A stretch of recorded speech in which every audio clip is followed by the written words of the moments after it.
இன்றைக்கி நம்ம துவையலும் தோசையும் எப்படி செய்கிறதுங்கிறத பார்க்கலாம். துவையல் செய்கிறதுக்கு காந்தாரி மிளகாய் 5 பறிச்சிருக்கோம்.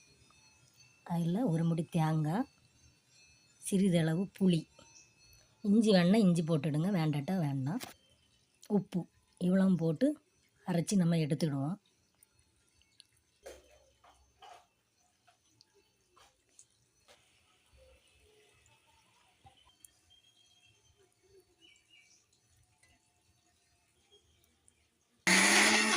அரைச்சி எடுத்தாச்சு. இனி அடுத்தது தோசை எப்படி வட்டமாக சுடுகிறதுன்னு பார்க்கலாம். தோசை கல்லில் ஊற்றியாச்சு, எண்ணெய் ஊற்றி மாற்றி போடுவோம். அடுத்தது என்னடா இது தோசைக்கு வந்து சோதனை. வாழ்க்கையிலே வெற்றி தோல்வியெல்லாம் வருது, இந்த தோசையிலேயே வரப்போகுது. இன்னொரு தோசையை சுட்டா தீந்து.